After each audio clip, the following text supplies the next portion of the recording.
Today on the channel, I'm going to show you how to play Hey Joe by Jimi Hendrix and give you some insight into the style of Jimi Hendrix.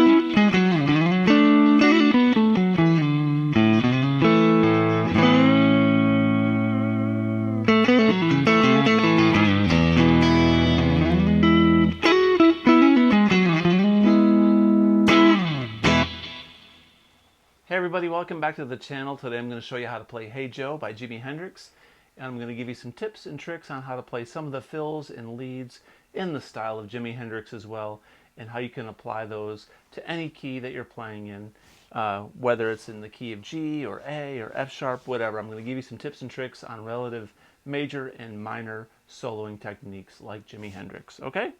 So without further ado, let's begin. This song is in standard tuning. Believe it or not, Jimi Hendrix played in standard on this particular song. A lot of people have noted that Jimi liked to play in E flat, but this song is in E standard. All right, so let's take a look at this first riff. I'll play this first riff in the song for you, the intro riff. Then I'll break it down slowly and put some tablature out there for you, okay? So.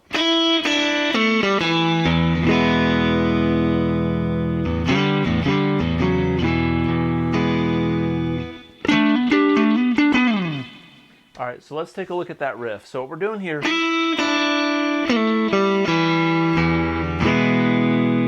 that whole thing right there is based off of an E.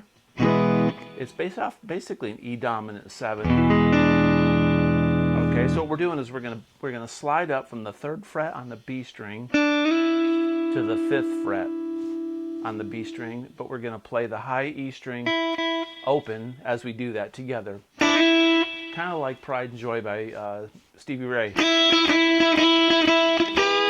All right. So we're going to slide up. You can't really hear that dissonance very long. And then we're going to play this D on the 3rd fret on the B string with an open E. And you really hear the dissonance there. So slide up and play that second, and then we're gonna go. What I'm doing there is G string on the 4th fret, sliding it down to G string on the 2nd, but I'm gonna play the open B string with it. So it sounds like. So you barely fret that 4th fret on the G string before you slide it. It's like. And then we're going to play the open G, and then the E on the D string on the 2nd fret, okay? So you can kind of let those strings ring after you let them go. And then play the low E.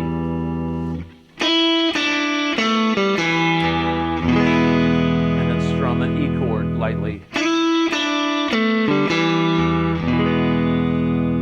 Major. All right, and then that last riff goes.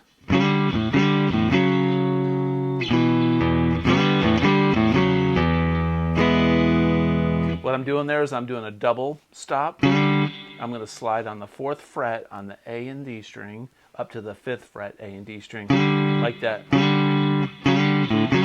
I'm going to play open A and D.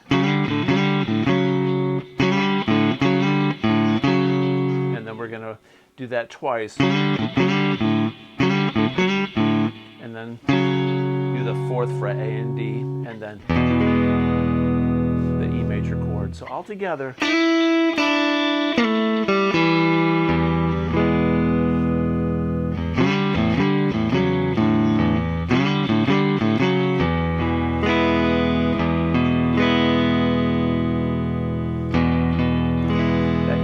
Is strummed kind of in 3 pieces.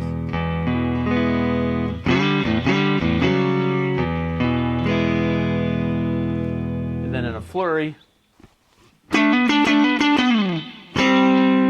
you can play it in 2 different places. I like to play it up here on the 12th fret which is technically in the E minor position, okay?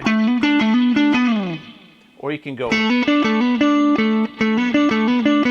it's the same note. You can play it on the D and the G string starting on the 7th fret. But up here it sounds a little bit more chimey. Listen to how the A string and the D string respond because they're fatter strings. When you play them up higher, check out how stratty they sound. All right, now we'll take the same riff down here.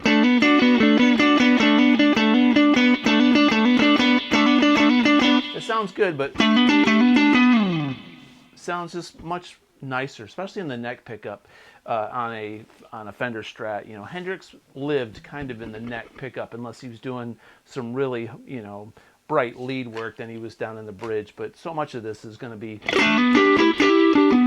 the neck pickup, right, for the tone.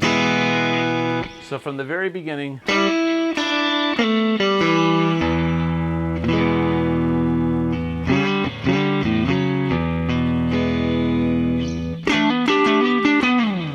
like that, okay? Now the rest of the song is pretty simple. It's going to play a C. I'm going to show you two different ways to do this, right? There's cowboy C, you know, down at the nut, to a G, D,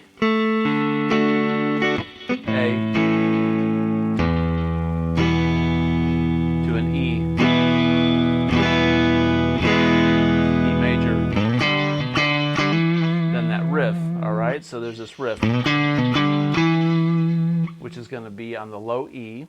We're going to slide up to the 7th, then play the 5th on the A string, then go back to the 7th, 5th, then low E. So 7th on the A, E major, so C, G, E,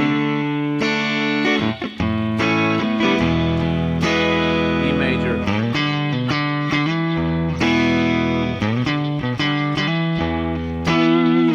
so there's a little bit of inflection in this lick that you got to learn. I'm going to show you a different way to play this than going. There's nothing wrong with playing these root chords, but there's another way that's really cool too. But let's talk about the inflection on this riff. So what I'm doing, I'm sliding from the 3rd fret on the low E up to the 7th, then playing the 5th fret on the A string. And I'm going to bend it up just slightly. I'm going to toggle between the 7th fret on the E string and bend this note each time. I'm going to hammer on. I'm not playing it really sterile like that. It's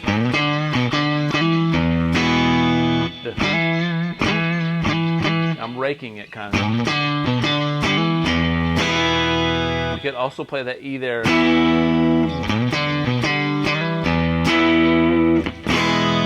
Okay, now another way to do this would be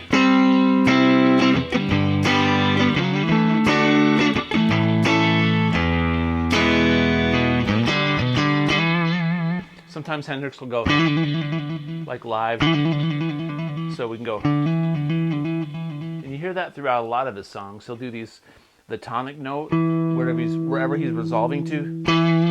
He'll do a flat 7 below it and go.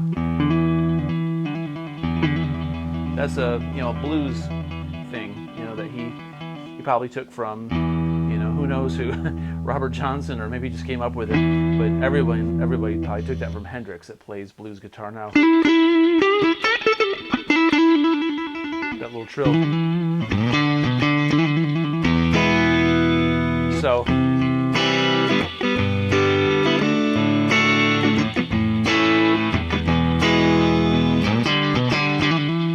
or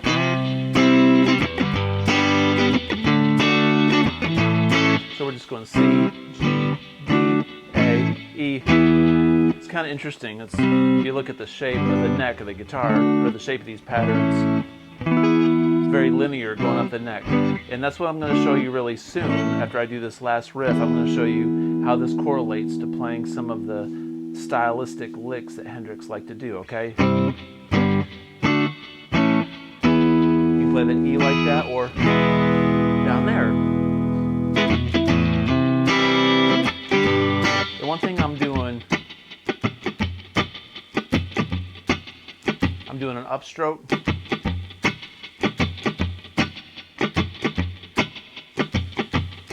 It's upstroke first, and it ends on an upstroke. So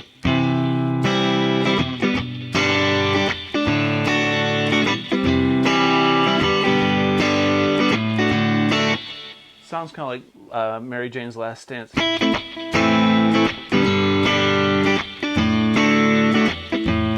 I digress.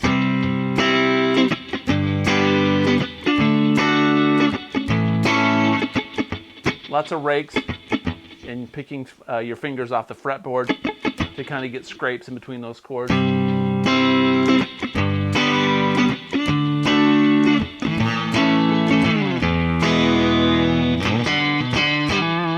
In combination with a nice Fender amp or a nice clean amp sound with a little bit of grit and the neck pickup on a Strat, you just can't go wrong.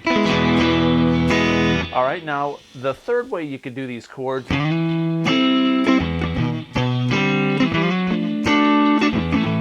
can do this. Now the third way you can do these chords is do the when you're on the C, take this root note and put it right there, and leave this finger here. So play the chord like this, and then G, and then on this D chord, put the third right there, and play the A like that.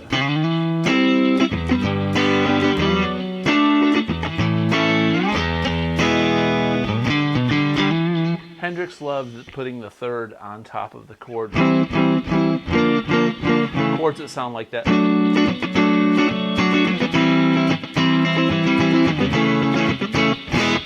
Really cool sounding, all right? So,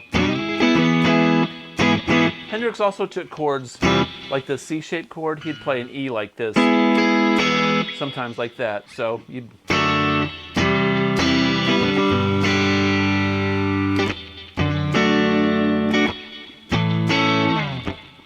that's a good chord to learn if you bar that chord.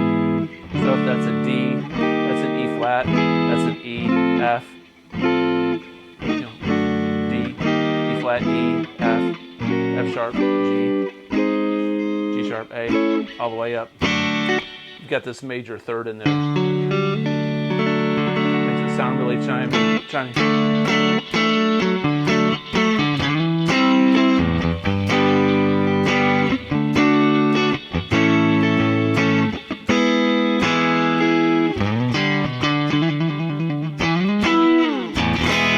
All right, so the last riff I'm going to show you is this riff right here, and it goes like this.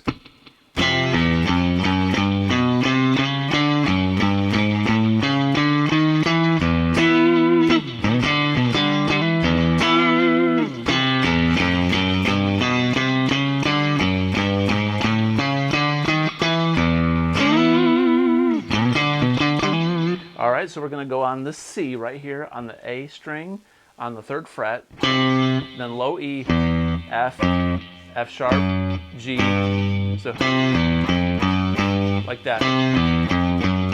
1, 2, 3, 4, 5, and then on the A string we're going to play the 2nd fret. We're going to go 4 notes up chromatically, B, C, C sharp, D, so it's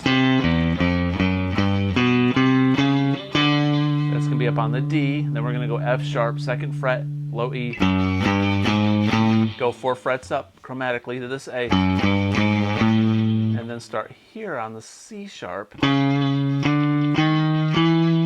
we're going to finally find our way up to this E. That's our victorious climb up to the E.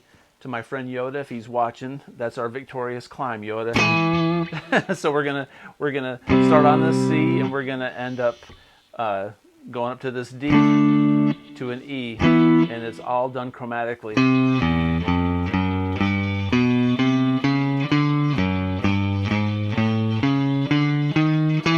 Then low E.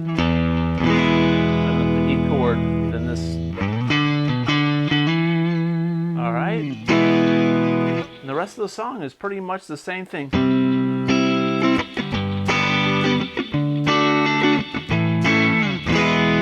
Now, one really cool thing about this is Hendrix plays this lead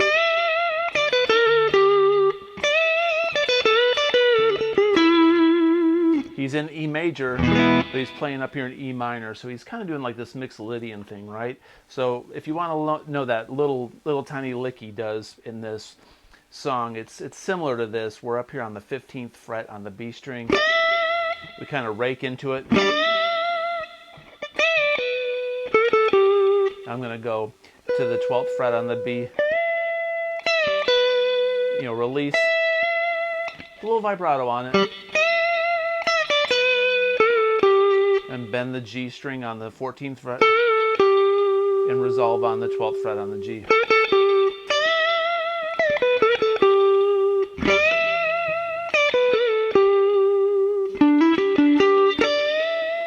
And then sometimes it'll be on the 15th fret on the high E. He's just basically messing around up here on the G, B, and the E string on the 12th fret, E minor pentatonic.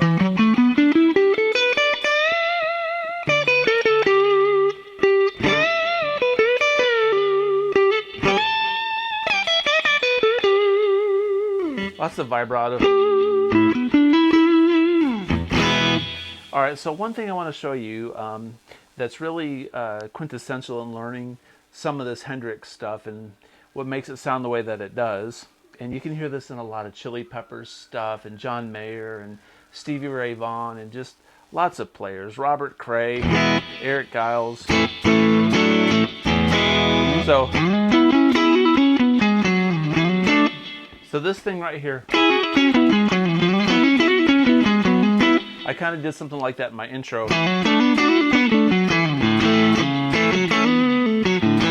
So what we're doing really is we're taking the popular pentatonic shape. Now, if you take, let's take the E major pentatonic scale. E major pentatonic is the shape we're going to do is just like the shape we do up here on E minor pentatonic on the 12th fret, but we're going to start on the 9th fret. So,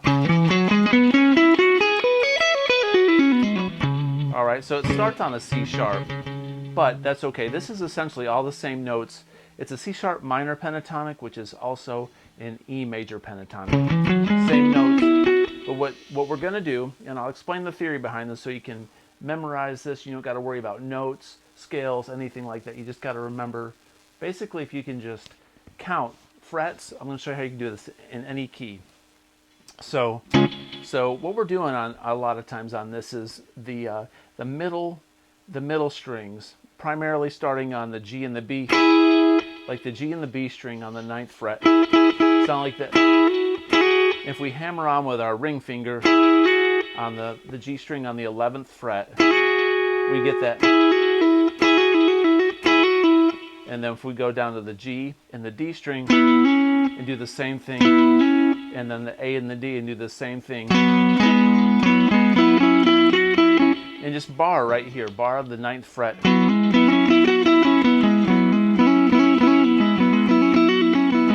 Let that ring out. And now, since we're in the E major pentatonic, you can put a low E drone underneath it like this. Now check it out. Right there's a G sharp, which is a major third of E. So that's why that sounds so good when you go. That's what makes this the G major pentatonic or E major pentatonic scale. So it's in E major and it's got this G major or this G sharp.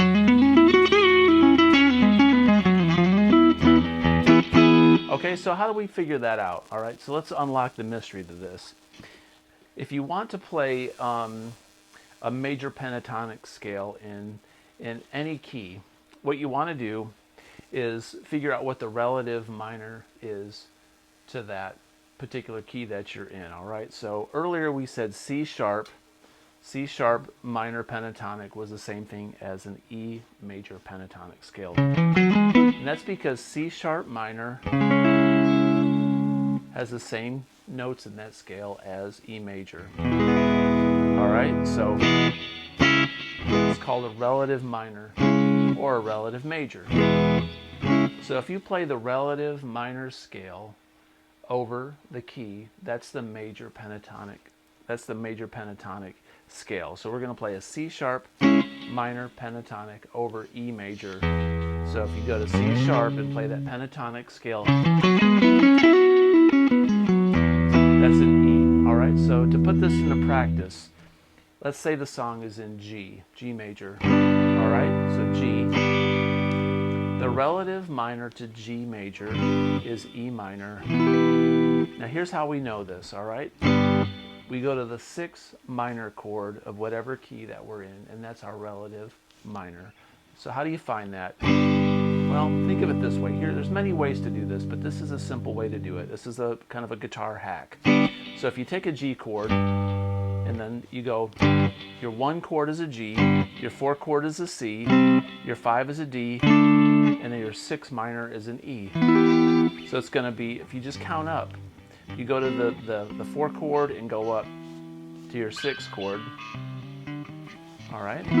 It's always the same. It's always the same distance. There's your relative minor. So in practice, if you wanted to play an E major or a G major pentatonic scale, you would play an E minor pentatonic, because E minor is the relative minor of G. So an E minor pentatonic is G major, and that's why when you're down here, that's an E minor scale, E minor pentatonic.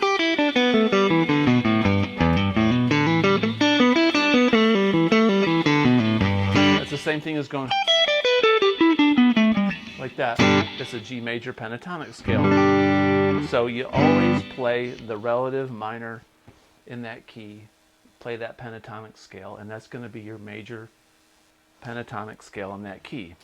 So what Hendrix did, he took the major chord, like E for instance, and he would play the relative minor scale over that, or the relative minor pentatonic.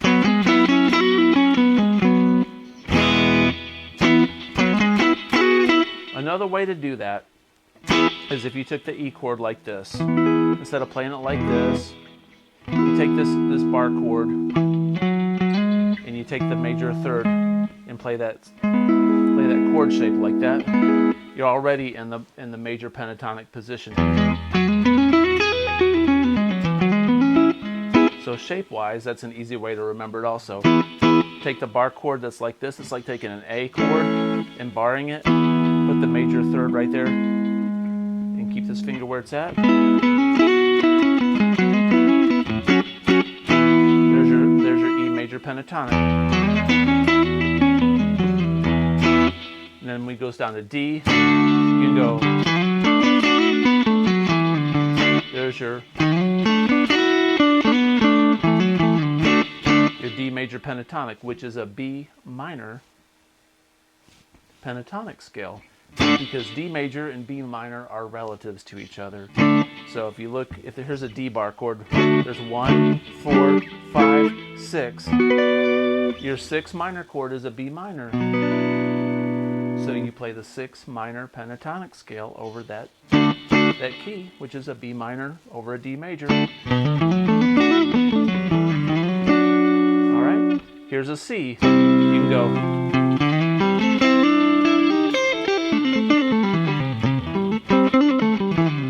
That's an A minor pentatonic scale or a C major pentatonic scale. So I took the C bar chord, added the major third, like right there. Now we're already in the A minor position.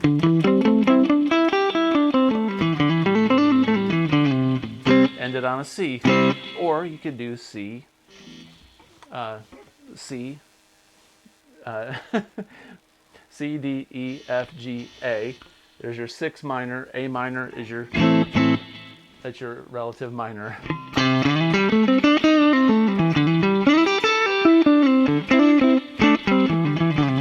I hope that's making sense.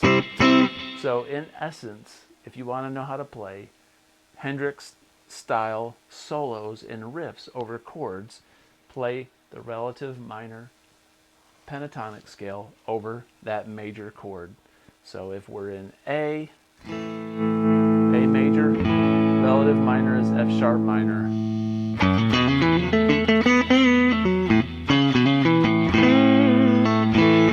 If we're in G, the relative minor is E minor.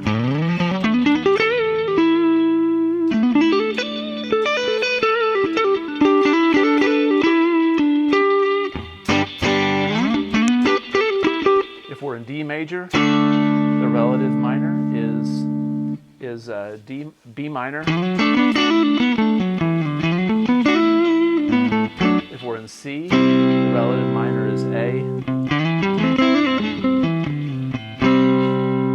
It's very simple.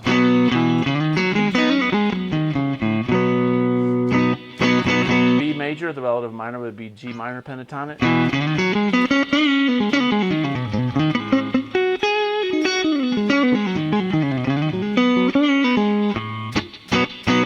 But I'm trying to teach you how to do it in shapes on the fretboard. So the one way to do it is, if you take a bar chord like this, think of the 6 minor chord for that, in that key. If that's your 1, your 6 minor is right there, which is an E minor. So the 6 minor for G is E minor. You're in A major, the 6 minor is an F sharp minor. So F sharp minor pentatonic would be your major pentatonic in that scale, okay? Or you can take bar chords like this and then just go up to the 3rd, and you're already in that shape. In fact, it's fun to slide up from the root note to that 3rd.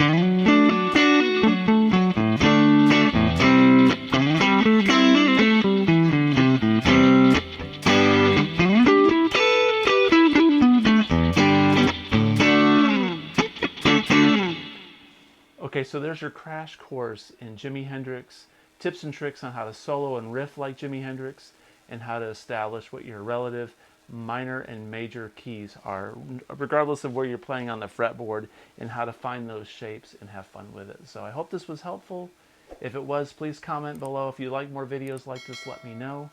And until next time, have a great day. Peace out.